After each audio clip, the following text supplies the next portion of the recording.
Hoy vamos a ver el primer enfrentamiento de la Guerra Fría, la Guerra de Corea.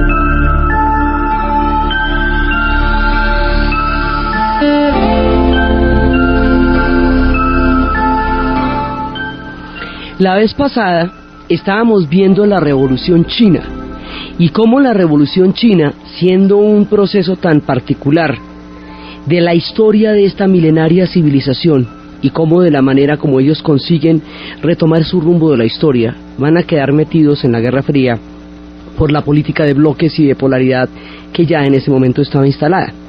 Cuando triunfa la Revolución China, en ese momento habíamos visto como las tropas nacionalistas al mando de Chiang Kai-shek, que estaban en el poder en China en el momento en que se definió el triunfo del Partido Comunista, van a pasar a Taiwán y se va a formar una China nacionalista en la pequeña isla de Taiwán, y va a quedar una chinota grandota que es la República Popular China en el gigantesco continente con sus 9 millones de kilómetros cuadrados. En ese momento, el Consejo de Seguridad de la ONU va a declarar que la chinita chiquita de la islita taiwanita va a ser la representación de China ante el Consejo de Seguridad. ¿Se acuerdan que el Consejo de Seguridad de la ONU tiene 5 miembros permanentes y el resto de los miembros son rotativos y la Asamblea General vota, pero el Consejo de Seguridad es el que decide a la hora del té y es el que puede ejercer el derecho al veto? O sea que eso ya quedó con un poder de decisión que tienen unos que no tienen otros. Esa, digamos, era el venenito del Consejo de Seguridad y era la manera de asegurarse de que las potencias pudieran tener capacidad efectiva de decidir. Entonces el Consejo de Seguridad puede votar una cosa, la Asamblea General puede votarla, pero el Consejo y los miembros del Consejo tienen el poder de veto. ¿Quiénes son esos miembros del Consejo? Los triunfadores de la Segunda Guerra Mundial, o sea, los Estados Unidos, la Unión Soviética, la Gran Bretaña, Francia y ahora Chinita Chiquitica.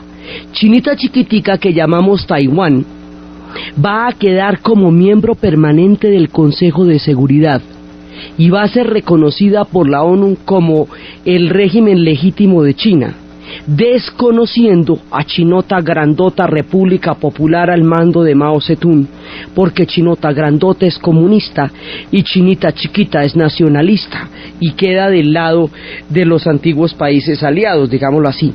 Aquí se nos forma el problema de las dos Chinas y el problema todavía está ahí. Entonces, de esa manera no reconocen la legitimidad del triunfo de la Revolución China, ni del liderazgo de Mao Zedong al mando de la revolución, ni de Zhou Enlai, ni de todo el grupo de dirigentes que en ese momento están encabezando la revolución, sino que le dan todo el reconocimiento a Chinita Chiquitica. Esto geopolítica y geográficamente no se sostiene, porque Chinita Chiquitica es una isla en el mar de la China y Chinota Grandota es medio continente asiático con el tamaño de población más grande del planeta. Es una realidad histórica de aquí a Pekín, como dicen, literalmente hablando. Entonces ahí ya hay una fisura.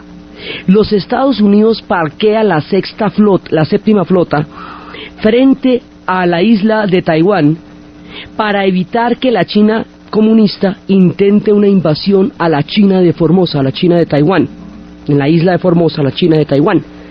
Y entonces pasea la séptima flota ahí para que hagan fieros. Mire cómo paseamos por aquí para que no invadan. Entonces, de esa manera, esa China de Taiwán va a tener todo el apoyo de lo que después será la OTAN y todo, y va a ser la punta de lanza de los Estados Unidos frente a China. Va a ser, digamos, su ficha, y va a ser importantísima durante toda la Guerra Fría, por eso, por su posición estratégica de ficha frente a la gran China continental, a la China comunista. Pero esto va a ser, y eso va a ser así durante todo el tiempo, hasta cuando en 1971 Mao y Nixon se encuentren, hasta cuando en 1971 Nixon vaya a China y se encuentre con Mao para deshacer el entuerto que habían hecho en Vietnam, que eso lo veremos en su momento, y buscarle la comba al palo por el lado de China. Entonces, en 1971, es cuando se va a cambiar la correlación. Chinita chiquita ya no va a ser miembro permanente del Consejo de Seguridad, sino la gran China comunista va a entrar a ser miembro permanente del Consejo de Seguridad de la ONU, donde todavía está. Pero mire cuántos años pasaron, no es que esto que estamos diciendo es del 49 y del 50, mientras que hasta el 71 fue que reconocieron a la China comunista como la legítima representante de la República China, que está en este momento en la ONU. Ahora, cuando termine la Guerra Fría, Taiwán va a quedar a la deriva, donde está. Está ahí a tiro de bocado para el día que la gran China se lo trague, porque la gran China no reconoce a Taiwán como una nación independiente, sino que lo considera una provincia rebelde. El día que amanezca con hambre le pega un mordisco y ya no va a haber nadie que esté interesado en darle la pelea a la enorme China, que hoy resurge con una fuerza inusitada frente a la pequeña Taiwán, que terminada la Guerra Fría ya no va a tener ninguna importancia. Pero durante la época de la Guerra Fría y hasta 1971, que es cuando se va a dar el asunto entre Nixon y Mao Zedong, esta chinita chiquita va a ser la expresión de la Guerra Fría y la manera como se toman las posiciones que les cuento que se van a ir tomando en todos los sitios del planeta a medida que los conflictos vayan siendo tomados por la bipolaridad. Entonces, en este momento, esta chinita es el puntal. Por el reconocimiento de la chinita chiquita y el desconocimiento de la China comunista, enorme y gigantesca, como miembro permanente de seguridad del Consejo de Seguridad de la ONU, la Unión Soviética se va a poner furiosa, se va a poner muy brava, porque va a considerar que esto es, digamos, un irrespeto muy grande a la República Popular China, desconocer semejante realidad histórica, no aceptarla en el Consejo de Seguridad, sino poner a la chinita chiquita. Por esa razón, la China va a quedar, digamos, en malos términos con la ONU desde el principio, pero sobre todo por esa razón, la Unión Soviética se va a vetar eso, se va a poner brava y va a dejar de asistir a varias reuniones del Consejo de Seguridad como una manera de protestar por el no reconocimiento de la chinota grandota, de la República Popular China, de la China comunista. Durante todo este tiempo, la Unión Soviética sí va a ser un bloque con China, y ese bloque va a durar hasta cuando se presente la disputa chino-soviética más adelante, que eso va a abrir los caminos de estos dos países.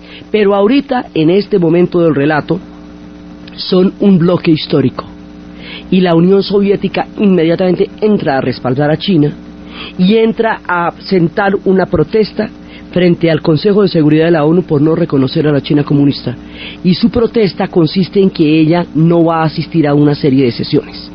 Es por un lado. Por el otro lado pasa lo siguiente: resulta que Corea y Vietnam van a ser países que van a ser divididos por una línea que en Vietnam se llamará el paralelo 17 y en Corea se llamará el paralelo 38. Esta división es arbitraria, es una división completamente artificial, y se hace en un principio, se decía porque se creían los aliados que de pronto las tropas japonesas que no hayan sido derrotadas en batalla pudieran presentar algún tipo de resistencia o de rebelión frente a la orden de rendición incondicional del Japón, cosa que no hubiera sucedido porque hemos visto cómo el poder del Tenno, el carácter divino del emperador, hacía impensable cualquier tipo de rebelión, pero era, digamos, como una manera, en principio por eso, luego se volvió un asunto como más práctico, como estratégico, en el sentido en que del paralelo 17 para el norte en Vietnam y del paralelo 38 para el norte en Corea, evacúa la Unión Soviética a las tropas japonesas. y de para el sur evacúan los aliados, entre otras cosas, para que no hubiera, digamos, problemas en que la Unión Soviética y los Estados Unidos los ejércitos se fueran a disparar los unos con los otros en el momento de evacuación de tropas. Era, digamos, una medida práctica desde el punto de vista de los que están invadiendo y de los que se están repartiendo el mundo. Desde el punto de vista de los países, esto no tiene nada de práctico y nada de chévere. Entonces, como aquí vamos a ver siempre dos niveles, ¿no? Un nivel en el que los países desarrollan su historia y otro nivel en que las potencias deciden su destino. Y esto, desde la Segunda Guerra Mundial y durante la Guerra Fría, siempre va a ser otra constante de nuestro relato. Lo que llamamos que una cosa piensa el burro y otro el que lo está enjalmando. Entonces, resulta que hacen esas divisiones. Esas divisiones no quieren decir ni que Corea ni que Vietnam estén divididos física ni geográficamente por eso. Son puros artificios de la manera como estos pueblos van a quedar después de la Segunda Guerra Mundial, porque estos pueblos fueron invadidos por los japoneses, ¿se acuerdan? Todas las tropas continentales de Japón van a entrar por Corea. Corea está enferma de geografía, pueblo milenario, con unas tradiciones magníficas, con un ingenio increíble, con una cultura riquísima. Tiene el gravísimo problema de quedar en una península que limita con China, Rusia y Japón, ¿cómo te parece? Entonces, pues, ¿quién va a notar ella lo sensacional que es si está metida entre tres grandes a lo largo de la historia que se la han repartido? Eso se llama estar enfermo de geografía, como le pasa a los polacos. Y las enfermedades de geografía a veces se pueden volver enfermedades de geopolítica, que es lo que le va a pasar a Corea durante los 50. Le va a caer encima la geopolítica.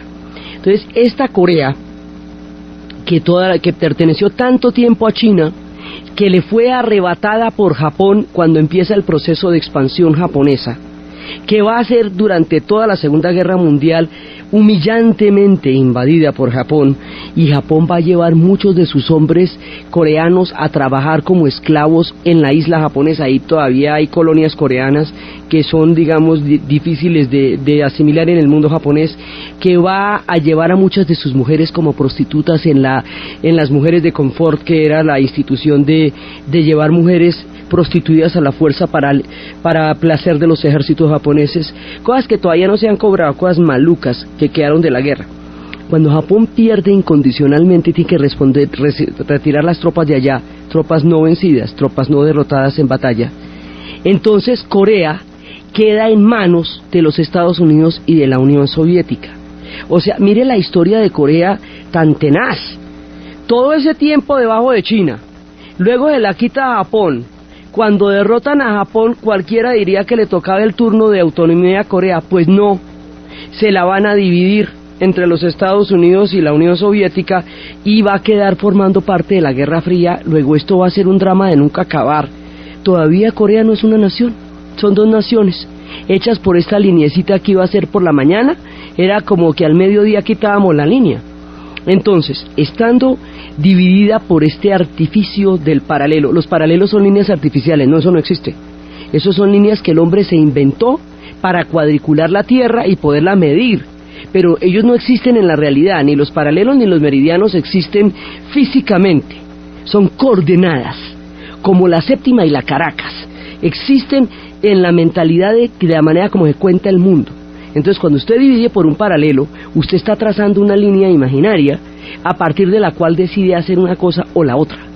Entonces, Corea va a quedar ahí atenazada.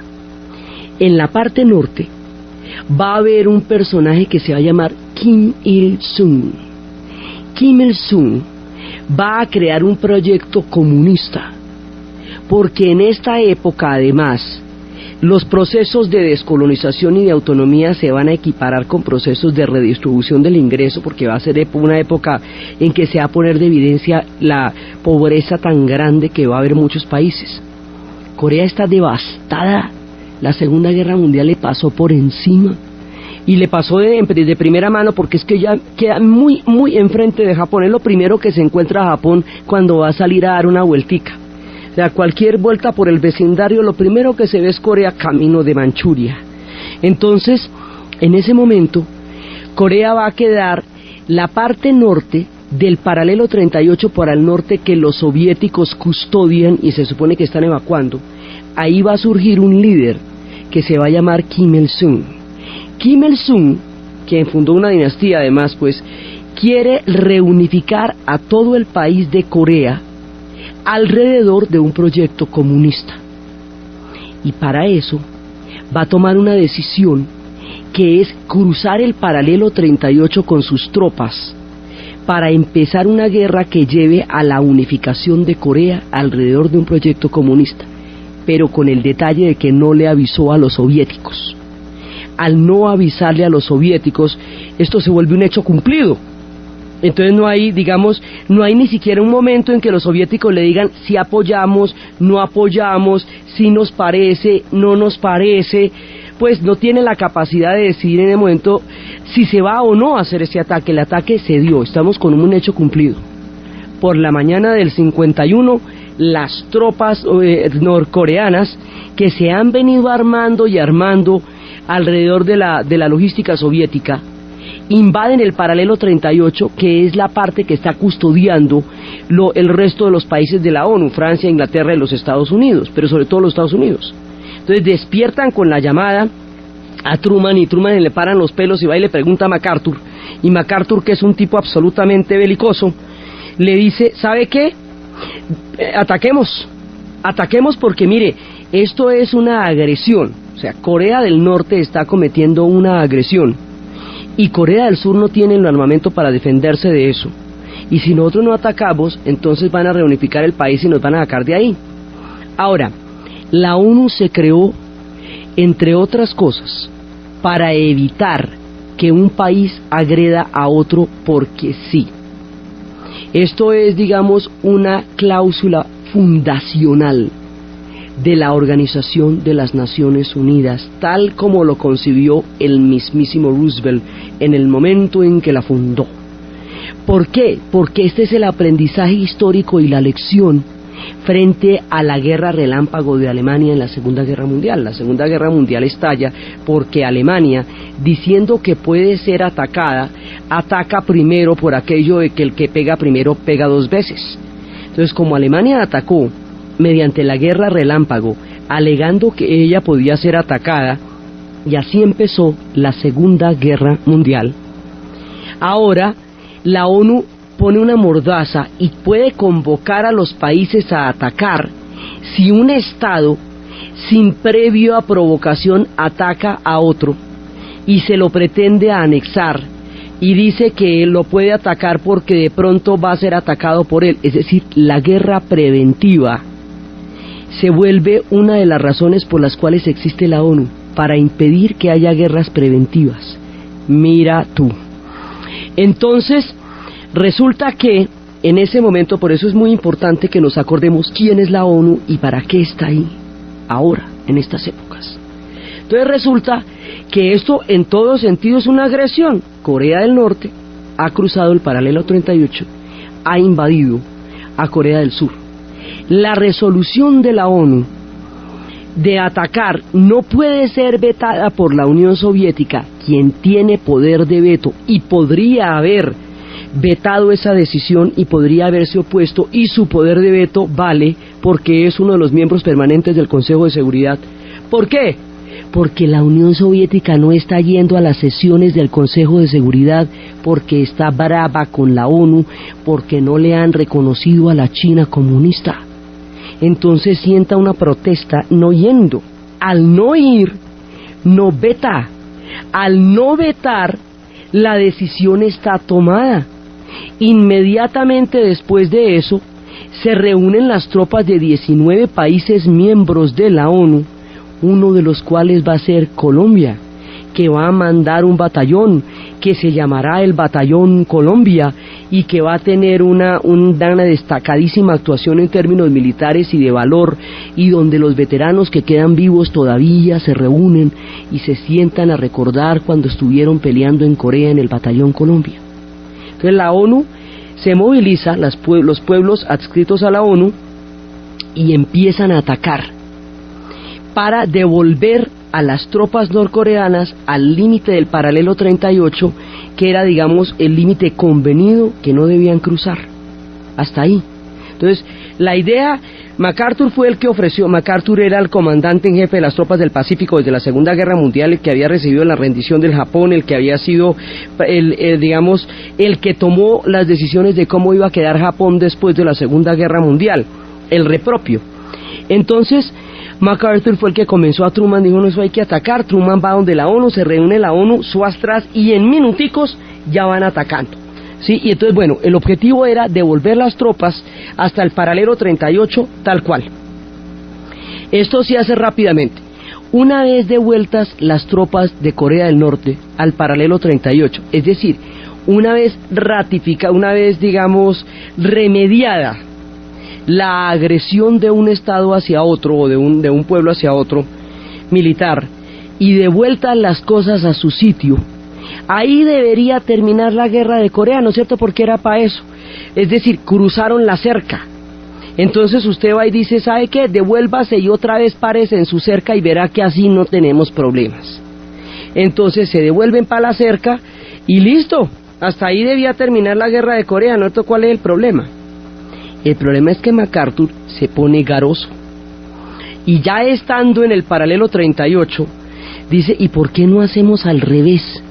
¿Cómo le parece si más bien nosotros invadimos, cruzamos el paralelo 38, invadimos Norcorea y reunificamos esta nación bajo un régimen democrático libre pro-norteamericano que son los que nos gustan a nosotros? Es decir, la misma cosa, exactamente la misma cosa, pero al revés. Kim Il-sung quería reunificar Corea alrededor de un proyecto comunista atravesando el paralelo 38. Ahora MacArthur quiere reunificar Corea alrededor de un proyecto capitalista norteamericano atravesando el paralelo 38. Para el uno, el otro. Entonces ahí es muy grave porque usted está haciendo exactamente aquello por lo cual atacó al otro por haber hecho. O sea, reproduce usted exactamente lo mismo que usted critica. Lo mismo, le da la vuelta a la moneda. Entonces lo que está criticando no es que lo hagan, sino que lo hagan los otros. Eso es básicamente el problema. Por eso es que la Guerra Fría tiene ese tono farsudín. Entonces lo va a cruzar. Al cruzar el paralelo 38, Zhou Enlai, de la China comunista, le manda a advertir a los Estados Unidos a través del embajador de la India que dejemos las cosas quietas. Le dice, ustedes si se meten en una guerra en Norcorea y si se meten a invadirla y si me llegan a atravesar el río Yalu, que es el límite de Corea con China, yo me meto, le advierto, se lo tengo dicho. ¿Por qué? Porque Corea del Norte limita con la Manchuria, y la Manchuria es el área de seguridad más importante de la China, ya recuperada después de la invasión japonesa, después de que eso se había vuelto Manchukuo, después de que por ahí los habían invadido y habían nombrado a Puyi como un emperador títere en ese momento. Me he dicho, todo el problema con Japón fue el tema de la Manchuria. Ya tienen la Manchuria suya para garantizarla ellos. Es su zona de influencia y su zona de seguridad ahora que estamos en la Guerra Fría, donde las áreas de influencia son el determinante geopolítico y se hacen valer en todo rigor. Estando en Corea del Norte, usted ya está en los bigotes de la Manchuria y ahí está en la China. O sea, esto ya se vuelve un problema con los chinos. Entonces se les advierte y se les dice y se les reconviene. Ustedes que se meten ahí y las tienen con nosotros, se les está diciendo. MacArthur cree que están cañando. MacArthur no se imagina lo serios que son los chinos y lo que dicen, lo dicen.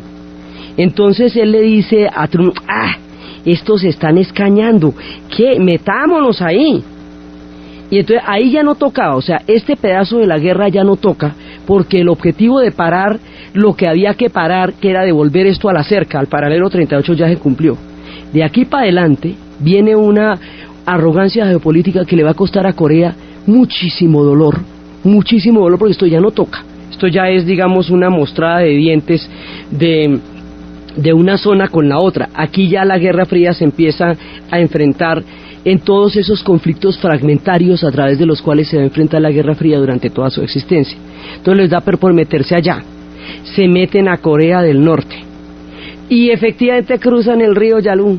Y ahí sí tan las tienen. En el momento en que cruzan el río Yalu, China ataca.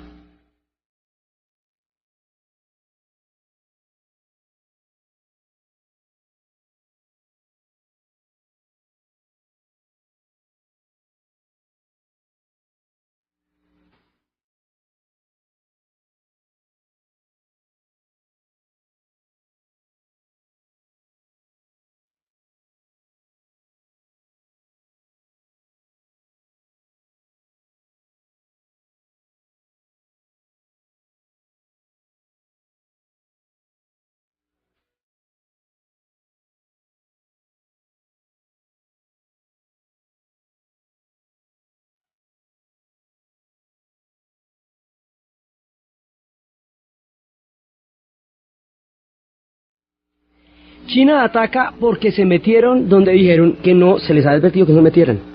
MacArthur había dicho, eso hacemos una guerrita rápida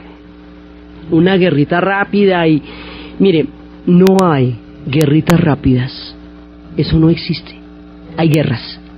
Y una vez que usted empieza una guerra, usted no tiene ni idea, ni cuándo va a terminar, ni cómo va a terminar, ni cuánta gente va a morir, ni qué tipo de destrozos va a causar.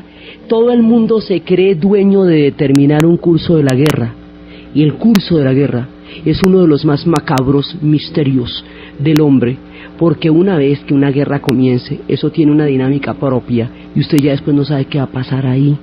Y eso, cuántos horrores hemos visto y seguimos viendo por el esquema de una guerrita rápida. Esto es, madrugamos, hacemos la que tanto es, hacemos la guerrita y 1, 2, 3, no señor, eso no es así, nunca es así.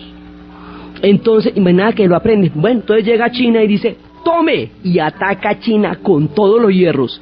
China acaba de hacer una revolución, está en pura, la tiene, o sea, tiene todo claro. China ataca. En el momento en que China ataca, y teniendo Corea los pertrechos permanentes de la China, y teniendo en cuenta que la China en este momento del relato es un bloque con la Unión Soviética, y que la Unión Soviética tiene bombas atómicas, ya las tiene, esto nos puede armar un lío grandísimo, tan grande, que hay que mirar a ver cómo hacemos. Entonces MacArthur, que es todo belicoso y estaba entusiasmado con la Segunda Guerra Mundial, le dice a Truman, no, ¿sabe qué? Echémosle una bomba atómica a China, a ver, chino. Entonces es cuando Truman le explica, MacArthur, te veo fatigado, te voy a explicar una cosita. Mira, ¿cómo te parece que la Guerra Fría es contra la Unión Soviética en Europa, no contra China en Asia? Si le mandamos una bomba a China en Asia, estaremos haciendo una guerra en el país equivocado, en el continente equivocado, contra el enemigo equivocado. ¿Comprendes, MacArthur? Yo te recomiendo que te tomes un tecito y te descanses, porque te veo fatigado y alterado. Y lo relevan del mando, y chao el amigo, y el hombre queda retirado como todos los grandes generales a escribir sus memorias, porque la embarró, metió las patas, dio una decisión y convenció a MacArthur, a Truman de una decisión costosísima que no tendrían que haber tomado, por el ánimo belicoso y garoso de que ya que estamos aquí, ¿por qué no nos echamos el coreazo? Y de una vez garantizamos lo que siempre queremos tener, que es un país de área de influencia en el Asia, que es un país de influencia en el Asia. Ahora que la China se ha hecho comunista y ha hecho bloque con la Unión Soviética, nosotros necesitamos aquí, entre más zonas de influencia claras tengamos, pues mejor para todos. Entonces ya que estamos aquí, pues echémonos el coreazo. Y entonces le dijeron no, él estaba convencido de que los chinos no iban a atacar, y los chinos no estaban cañando, era en serio. Entonces, como MacArthur fue el que convenció a Truman de que tomara esa decisión, a Truman le dio mucha bronca con MacArthur, y cuando además no entiende y sigue diciendo que le echen una bomba atómica a China, entonces le dice, no, mira, mejor dicho, te pasaste, yo lo que pasa es que voy a creer que tú estás fatigadito, y como creo que tú estás fatigadito, entonces lo que vamos a hacer es que tú te tomas un tecito en tu casa, y hasta ahí, chao el amigo, Hasta ahí terminó la carrera de MacArthur, escribió sus memorias y en sus memorias decía que debían haberle mandado la bomba atómica. Inmediatamente, pues esto hubiera sido la tercera guerra mundial porque la Unión Soviética responde con su bomba atómica que ya la tiene y ahí queda. A ver. Entonces, esa es la primera vez que nos acercamos a la demencia. Entonces vamos a hacer es un amnisticio tranquilamente para que quedemos en tablas, porque ya llegamos a un punto en que se corrigió la agresión al devolver las tropas, pero al agredir usted pierde la legitimidad, queda inhabilitado futbolísticamente, ¿ve? Porque vuelve y hace aquello para lo cual procedió. Entonces, como una vez cruzadas las tropas del paralelo 38 para el otro lado, o sea, ya de las tropas aliadas para el otro lado, ahí ambos estamos en fuera de lugar, entonces quedamos empatados porque finalmente ambos hicimos lo mismo. Entonces vamos a hacer un amnisticio y esto va a quedar en empate, porque nadie se va a meter con China de aquí para adelante y no vamos a extender la guerra tanto así. Y así quedan en eso, pero eso no es tan simple. Quedan en eso, mejor dicho, todo esto que les cuento se definió en el año 51. El 52 y el 53 es cómo siguen bombardeando, cómo se siguen pegando, cómo se siguen agrediendo, para resolver una cosa que ya está resuelta, una decisión que ya está tomada, pero se demoran 2 años más en hacerla efectiva, en hacerla realmente un amnisticio y en hacerla realmente una decisión en la práctica. Entonces, mientras hacen esa vueltica, la guerra dura de 1951 a 1953. En ese lapso van a morir 4 millones de coreanos, ¿cómo le parece? O sea, del 51, después del 51 ya no toca que muera uno más, porque eso ya está definido, pero van a morir 4 millones de coreanos. Van a morir 600.000 aliados de los ejércitos, por nada, pues digamos por un amnisticio que ya está definido, y 1 millón de chinos. O sea, 6 millones de personas aproximadamente van a morir en Corea, sorongo, por una guerrita, una cosita que va a terminar en un amnisticio que ya lo tenemos definido como es. Esto es insultante, esa cantidad de muertos por una escaramuza geopolítica que claramente se definió en su rumbo al poco tiempo determinado. O sea, una vez que ya se mete China, aquí queda claro que eso no pasa de ahí para arriba. Y si no pasa de ahí para arriba, nos vamos al amnisticio, y si nos vamos al amnisticio, pues vámonos al amnisticio. Pero mientras se decide, se retiran, entonces cada uno va armando todo su fuerte, y ahí es cuando se hace una barrera entre las dos Coreas, Corea del Norte y Corea del Sur. Va a haber una pared de minas antipersonales de parte de los Estados Unidos, razón por la cual los Estados Unidos no acepta firmar tratados en contra de las minas antipersonales porque las considera una defensa estratégica para ellos, y de parte de Corea del Norte se hace una barrera defensiva con toda clase de armamento, y entonces hay un centinela de parte de los Estados Unidos que se mira de frente con un centinela de parte de los norcoreanos y se miran horrible. Y todavía, y en la parte de Corea del Norte, va a haber, Kim Il-sung va a ser su república de Corea, del Norte, que va a ser comunista, que va a recibir muchas armas, tantas armas, que hoy tienen armas atómicas, que tienen armas de destrucción masiva, lo que no tienen es comida, porque su proyecto económico se agotó. Entonces lo que están es canjeando las armas por comida, y es cuando hacen todos esos dientes que hacen y dicen, aquí el que, mejor dicho, le botamos esas armas, no a Estados Unidos porque se queda muy lejos, a Japón, si no nos dan comida, y con ellos sí no se meten, y ellos hacen todas las caras que quieran. Ese lío está pendiente. Corea no se reunificó, Corea aún no es un solo país. Corea del Sur va a quedar devastada. ¿Usted se imagina cómo quedaron las dos Coreas después de esta guerra, cuando habían pasado la invasión japonesa de la Segunda Guerra Mundial y les cae un poquitico de tiempo después? Entonces, en esa barrera entre las dos Coreas, esa barrera que todavía no se ha conjurado, que todavía es un punto bélico, hasta ahora, ahí en esa barrera es que hace poquitico estuvimos viendo a Pierce Brosnan en su papel de James Bond y a Madonna en Another Day to Die.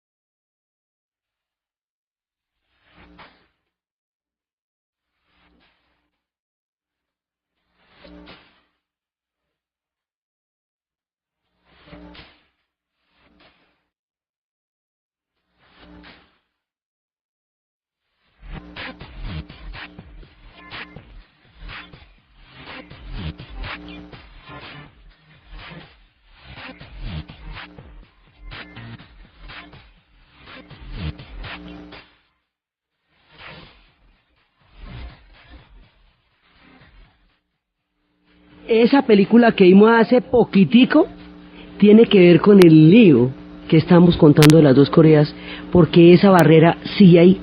Y esa barrera tiene armas de destrucción masiva, y ahí están todos los juguetes más peligrosos que usted se imagine, y Corea del Norte las canjea por comida, y muchas veces los coreanos del norte y los coreanos del sur hacen marchas para reunificarse, para reencontrarse, porque es un pueblo dividido, de familias rotas, atacado por la geopolítica de la Segunda Guerra Mundial, de la invasión japonesa, de la Guerra Fría, un pueblo que ha padecido cosas inmensas. Corea del Sur va a ser un milagro económico absolutamente increíble para ser el país que hoy es. Corea del Norte va a hacer lo suyo dentro del comunismo como ella creyó que fuera. Pueblos valiosos, meritorios, laboriosos, apalastados por la geopolítica y por un montón de decisiones que se toman en mesas que no son las suyas, que se toman en países que no son los suyos y cuyas consecuencias pagan ellos. Este será el modelito de la Guerra Fría. Se toman decisiones geopolíticas en otro lado que hacen que los destinos de unos pueblos queden marcados más allá. Nunca se reunificó. Esta línea del paralelo 38, que era para media hora mientras trasteamos los muebles de un lado para el otro, mientras sacamos los ejércitos japoneses, se convirtió en el punto de división entre dos Coreas. Marcó el destino de millones de seres humanos e impide que se reúnan. Ellos quedaron tan divididos como los alemanes. Fue el drama como el del muro de Berlín, pero no en una ciudad, sino en un país completo, y eso todavía está de ese tamaño. Hay cosas de la Guerra Fría que aún no se han arreglado, a pesar de que ya terminó. Corea es uno de los asuntos de la Guerra Fría que aún están pendientes y que se desarrolló ahí.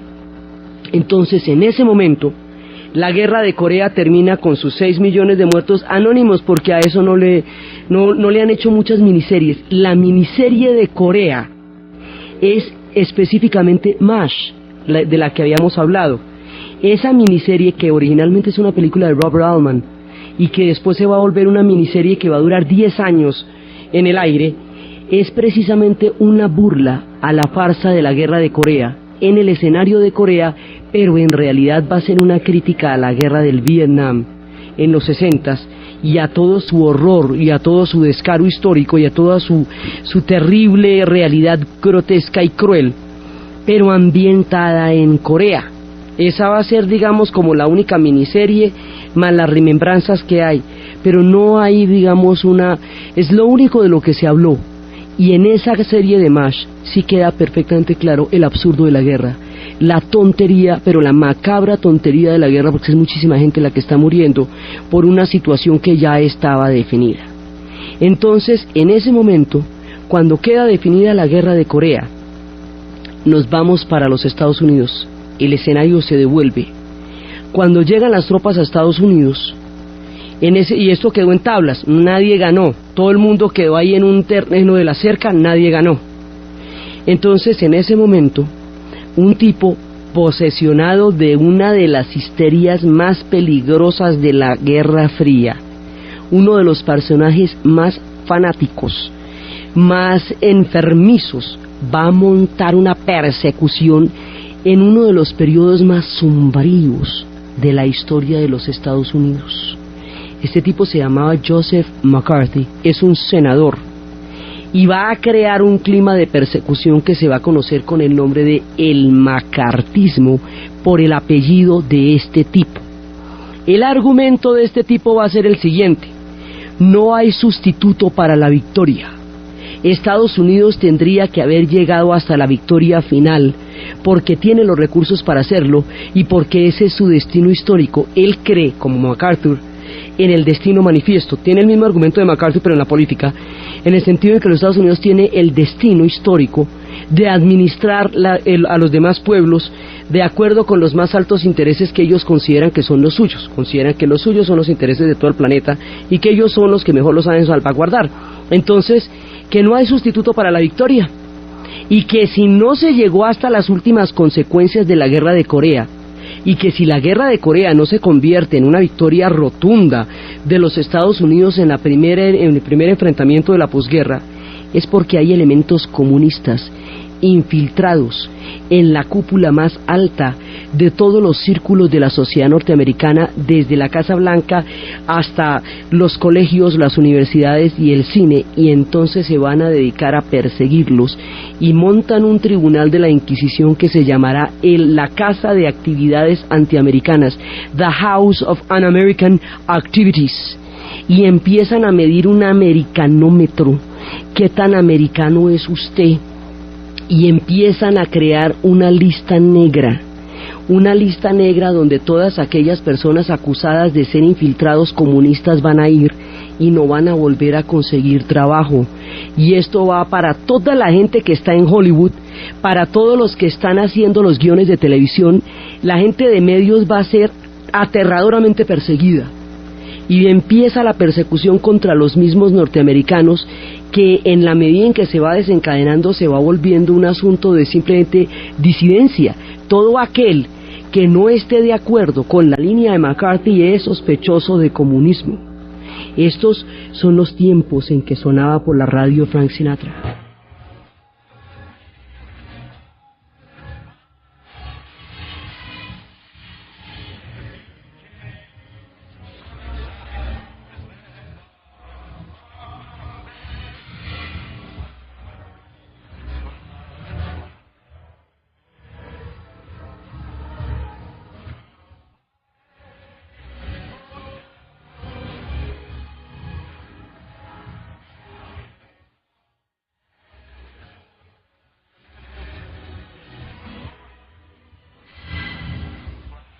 En ese momento, en Estados Unidos la cosa pone color de hormiga y la Guerra Fría llega al interior de la sociedad norteamericana. Esto es la Guerra Fría en casa.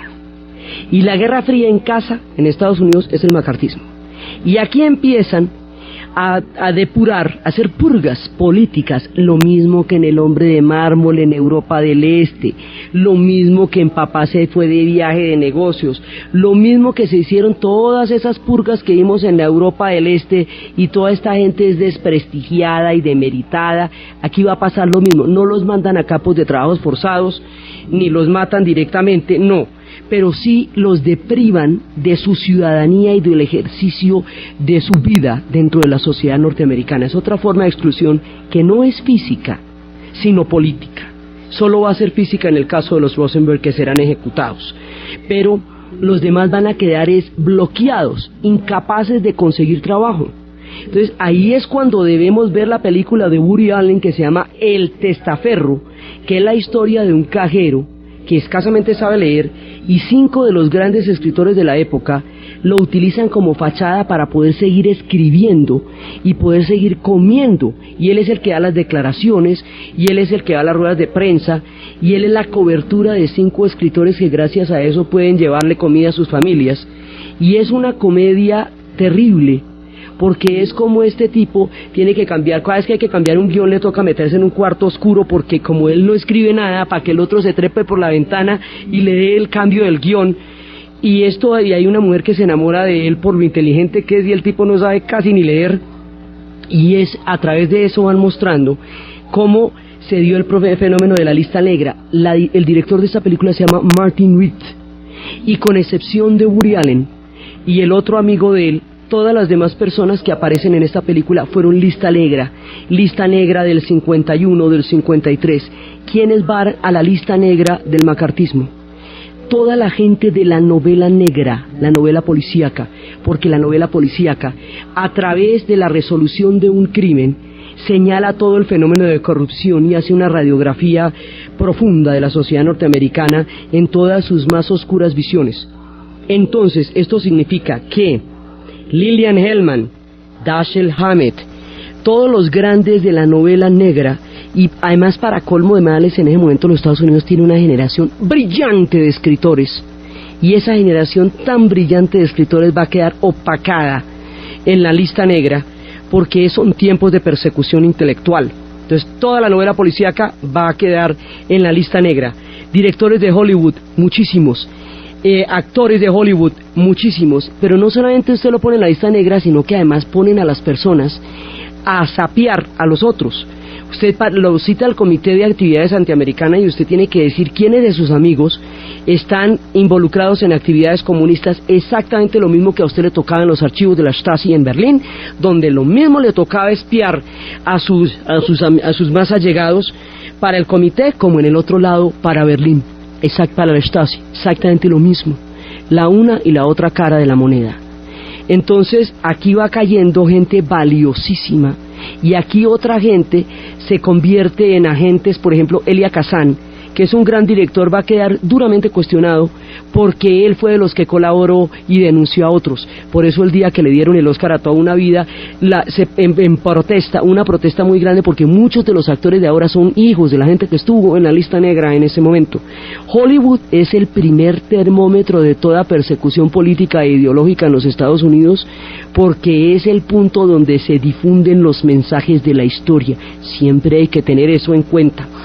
Entonces, por un lado. Por el otro lado, Charles Chaplin, el más grande, el más precioso, Charlotte, el personaje más entrañable del siglo XX, pues le toca huir de los Estados Unidos por la quimera del oro, por semejante obra de arte, que porque es una apología a la pobreza. Bueno, si eso le pasa a Charles Chaplin, ni te comento entonces de lo que le pasó a Robin Hood prohibido. Entonces Errol Flynn con sus bigotes de para arriba no se van a volver a ver, porque le roba a los ricos para darle a los pobres. Lorenzo y Pepita, en aquella época salió una tira cómica que se llamaba Blondie. Blondie es como se llama Lorenzo y Pepita en inglés. Lorenzo y Pepita va a ser prohibida porque se considera una burla al modo de vida americano. Lorenzo nunca tiene carro, siempre está llegando tarde a la oficina, el jefe siempre lo regaña, todo lo que Pepita compra en las realizaciones le sale de mala calidad, los vendedores se le meten por las ventanas. Lorenzo no es un triunfador, no quiere llegar alto en la escala americana, sino comerse un sándwich en paz y estar tranquilito, y que los vendedores no le metan en la bañera. El esquema de un tipo que solamente quiere comerse un sándwich, que siempre está pidiendo un aumento y que no quiere ser un triunfador, resulta una burla al modo de vida americano, en donde en los 50s todo era pujanza, todo era progreso, todo era ascenso, y todos tenían que ser triunfadores como John Wayne para poder encajar en el perfecto americanismo. Las historias de cómo esto nos van a llevar hasta los Rosenberg, de cómo esto nos va a llevar hasta los espías, y de cómo se nos va a preparar otra guerra después que va a suceder en Vietnam, es lo que vamos a ver en los siguientes programas. Entonces, desde los espacios del río Yalu, desde el apacible pueblo de Corea, atenazado en una guerra geopolítica de las primeras de toda la confrontación de la Guerra Fría, desde la mirada inquisidora de la China en la Manchuria, desde la irresponsabilidad de MacArthur en sus decisiones, y el pobre pueblo de Corea que queda atenazado entre una y otra, y Madonna con su Another Day to Die, y los días que todavía quedan por definir el destino de Corea, y todas las lecciones históricas que aún nos tienen que dar estos episodios, en la narración de Ana Uribe, en la producción Jessy Rodríguez. Y para ustedes, feliz domingo. En 1971 es cuando se va a cambiar la correlación. Chinita chiquita ya no va a ser miembro permanente del Consejo de Seguridad, sino la gran China comunista va a entrar a ser miembro permanente del Consejo de Seguridad de la ONU, donde todavía está.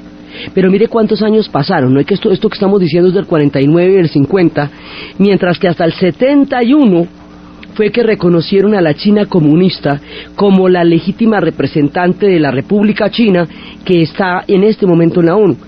Ahora, cuando termine la Guerra Fría, Taiwán va a quedar a la deriva, donde está. Está ahí a tiro de bocado para el día que la Gran China se lo trague, porque la Gran China no reconoce a Taiwán como una nación independiente, sino que lo considera una provincia rebelde. El día que amanezca con hambre le pega un mordisco y ya no va a haber nadie que esté interesado en darle la pelea a la enorme China, que hoy resurge con una fuerza inusitada frente a la pequeña Taiwán, que terminada la Guerra Fría ya no va a tener ninguna importancia. Pero durante la época de la Guerra Fría y hasta 1971, que es cuando se va a dar el asunto entre Nixon y Mao Zedong, esta chinita chiquita va a ser la expresión de la Guerra Fría, y la manera como se toman las posiciones que les cuento que se van a ir tomando en todos los sitios del planeta a medida que los conflictos vayan siendo tomados por la bipolaridad. Entonces, en este momento, esta chinita es el puntal. Por el reconocimiento de la chinita chiquita y el desconocimiento de la China comunista, enorme y gigantesca como miembro permanente de seguridad del Consejo de Seguridad de la ONU, la Unión Soviética se va a poner furiosa, va a declarar que la chinita chiquita de la islita taiwanita va a ser la representación de China ante el Consejo de Seguridad. ¿Se acuerdan que el Consejo de Seguridad de la ONU tiene 5 miembros permanentes y el resto de los miembros son rotativos y la Asamblea General vota, pero el Consejo de Seguridad es el que decide a la hora del té y es el que puede ejercer el derecho al veto? O sea que eso ya quedó con un poder de decisión que tienen unos que no tienen otros. Esa, digamos, era el venenito del Consejo de Seguridad y era la manera de asegurarse de que las potencias pudieran tener capacidad efectiva de decidir. Entonces el Consejo de Seguridad puede votar una cosa, la Asamblea General puede votarla, pero el Consejo y los miembros del Consejo tienen el poder de veto. ¿Quiénes son esos miembros del Consejo? Los triunfadores de la Segunda Guerra Mundial. O sea, los Estados Unidos, la Unión Soviética, la Gran Bretaña, Francia y ahora Chinita Chiquitica. Chinita Chiquitica, que llamamos Taiwán, va a quedar como miembro permanente del Consejo de Seguridad y va a ser reconocida por la ONU como el régimen legítimo de China, desconociendo a Chinota Grandota República Popular al mando de Mao Zedong, porque Chinota Grandota es comunista y Chinita Chiquita es nacionalista y queda del lado de los antiguos países aliados, digámoslo así. Aquí se nos forma el problema de las dos Chinas y el problema todavía está ahí. Entonces, de esa manera no reconocen la legitimidad del triunfo de la Revolución China, ni del liderazgo de Mao Zedong al mando de la revolución, ni de Zhou Enlai, ni de todo el grupo de dirigentes que en ese momento están encabezando la revolución, sino que le dan todo el reconocimiento a Chinita Chiquitica. Esto geopolítica y geográficamente no se sostiene porque Chinita Chiquitica es una isla en el mar de la China y Chinota Grandota es medio continente asiático con el tamaño de población más grande del planeta. Es una realidad histórica de aquí a Pekín, como dicen, literalmente hablando. Entonces ahí ya hay una fisura. Los Estados Unidos parquea la séptima flota frente a la isla de Taiwán para evitar que la China comunista intente una invasión a la China de Formosa, a la China de Taiwán, en la isla de Formosa, la China de Taiwán. Y entonces pasea la séptima flota ahí para que hagan fieros. Mire cómo paseamos por aquí para que no invadan. Entonces, de esa manera, esa China de Taiwán va a tener todo el apoyo de lo que después será la OTAN y todo, y va a ser la punta de lanza de los Estados Unidos frente a China. Va a ser, digamos, su ficha, y va a ser importantísima durante toda la Guerra Fría, por eso, por su posición estratégica de ficha frente a la gran China continental, a la China comunista.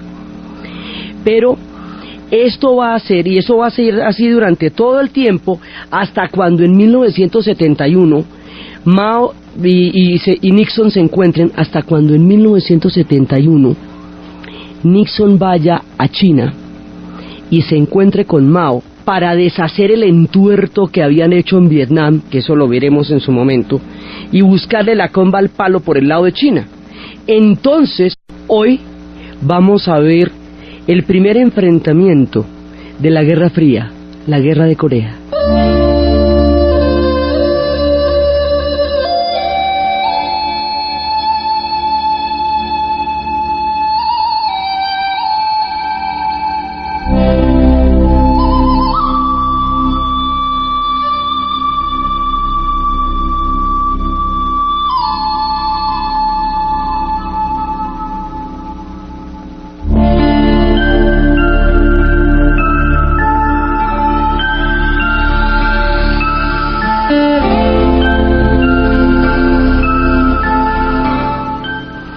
La vez pasada estábamos viendo la Revolución China y cómo la Revolución China, siendo un proceso tan particular de la historia de esta milenaria civilización y cómo de la manera como ellos consiguen retomar su rumbo de la historia, van a quedar metidos en la Guerra Fría por la política de bloques y de polaridad que ya en ese momento estaba instalada. Cuando triunfa la Revolución China, en ese momento habíamos visto como las tropas nacionalistas al mando de Chiang Kai-shek, que estaban en el poder en China en el momento en que se definió el triunfo del Partido Comunista, van a pasar a Taiwán y se va a formar una China nacionalista en la pequeña isla de Taiwán, y va a quedar una chinota grandota que es la República Popular China en el gigantesco continente con sus 9 millones de kilómetros cuadrados. En ese momento, el Consejo de Seguridad de la ONU va muy brava porque va a considerar que esto es, digamos, un irrespeto muy grande a la República Popular China, desconocer semejante realidad histórica, no aceptarla en el Consejo de Seguridad, sino poner a la chinita chiquita. Por esa razón, la China va a quedar, digamos, en malos términos con la ONU desde el principio, pero sobre todo por esa razón, la Unión Soviética se va a vetar eso, se va a poner brava y va a dejar de asistir a varias reuniones del Consejo de Seguridad como una manera de protestar por el no reconocimiento de la chinota grandota de la República Popular China, de la China comunista. Durante todo este tiempo, la Unión Soviética sí va a ser un bloque con China, y ese bloque va a durar hasta cuando se presente la disputa chino-soviética más adelante, que eso va a abrir los caminos de estos dos países. Pero ahorita, en este momento del relato, son un bloque histórico, y la Unión Soviética inmediatamente entra a respaldar a China y entra a sentar una protesta frente al Consejo de Seguridad de la ONU por no reconocer a la China comunista, y su protesta consiste en que ella no va a asistir a una serie de sesiones. Es por un lado. Por el otro lado pasa lo siguiente: resulta que Corea y Vietnam van a ser países que van a ser divididos por una línea que en Vietnam se llamará el paralelo 17 y en Corea se llamará el paralelo 38.